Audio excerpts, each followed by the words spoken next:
मेरे दोस्तों, अरावली को लेकर इस समय बहुत सारी रील आपके सामने आ रही है। आपको बहुतों को बुरा भी लगेगा जो मैं कहने जा रहा हूँ, उसके लिए मैं पहले ही हाथ जोड़ के माफी मांगता हूँ। मेरे दोस्तों, इस समय आप अरावली पहाड़ियों को लेकर दुनिया भर की रीलें देख रहे हैं। सच बात यह है कि फैक्ट से बहुत दूर है। हमें सही फैक्ट जानने की जरूरत है। और कहते हैं अक्सर सबसे बड़ा नुकसान अज्ञानता से नहीं बल्कि अधूरी जानकारी से होता है। और अरावली से जुड़ा पूरा विवाद इसका सबसे बड़ा उदाहरण है। पिछले कुछ समय में ऐसा माहौल बना दिया गया कि मानो अरावली पहाड़ियां खत्म की जा रही हैं, माउंटेन्स मिटा दिए जाएंगे, पोल्यूशन कई गुना बढ़ जाएगा और ग्राउंड वाटर पूरी तरह से सूख जाएगा। लेकिन जब सोच से हटकर तथ्य और दस्तावेजों को देखा जाता है तो सामने बिल्कुल अलग सच्चाई आती है। असल में सुप्रीम कोर्ट का पूरा हस्तक्षेप अरावली को बचाने के लिए है, न कि उसे खत्म करने के लिए। अब जरा फैक्ट को समझिए। 1975 से 2019 के बीच में करीब 8% अरावली पहले ही खत्म हो चुकी थी और इसकी वजह थी बेलगाम अवैध माइनिंग। अगर यही स्थिति बनी रहती तो 2059 तक लगभग 22% अरावली रेंज पूरी तरह खत्म हो जाते। इसी खतरे को देखते हुए 2018 में सुप्रीम कोर्ट ने कमेटी गठित की।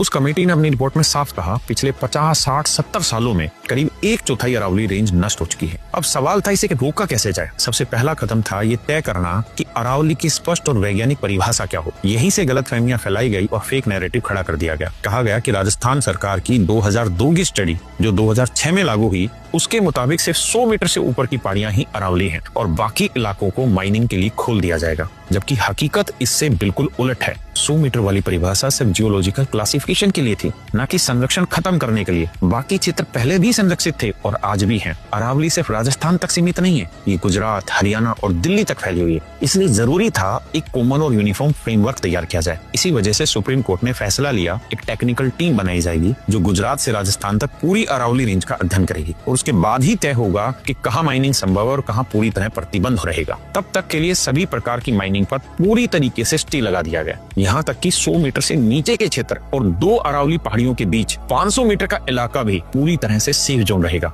ये फैसले सिर्फ पर्यावरण को बचाने के लिए नहीं है, बल्कि उन ईमानदार अधिकारियों की सुरक्षा के लिए भी है जिन्होंने अवैध माइनिंग के खिलाफ लड़ते हुए अपनी जान तक गंवा दी। 2022 में हरियाणा में नूह डिस्ट्रिक्ट में डीएसपी सुरेंद्र सिंह जी अवैध खनन रोकते हुए ट्रक से कुचल कर मार दिए गए। 2015 में करीबन 200 हथियारबंद लोगों ने सरकारी अधिकारियों पर हमला किया जो अवैध माइनिंग की जाँच कर रहे थे। 2024-25 में माइनिंग के लिए इलाकों को विस्फोटकों से उड़ाया गया, जिससे स्थानीय लोग घायल हुए और घर तक क्षतिग्रस्त हो गए। इन सब घटनाओं को रोकने के लिए एक स्पष्ट, मजबूत और वैज्ञानिक परिभाषा जरूरी थी, ताकि अरावली को गुजरात, राजस्थान, हरियाणा और दिल्ली हर जगह बचाया जा सके। क्योंकि अरावली से पर्यावरण का मुद्दा नहीं, अरावली भारत की पहचान है और यही बात हमें हमेशा याद रखनी चाहिए। आज सुप्रीम कोर्ट और सरकार का कदम हमें एक साफ सीख देता है, चाहे टीवी मीडिया हो, प्रिंट मीडिया हो या सोशल मीडिया, जो लिखे उसे सच मान लेना काफी नहीं होता। पहले फैक्ट समझिए, पूरी रिपोर्ट पढ़िए और फिर अपनी राय बनाइए। यही इस पूरे केस की असली सच्चाई है।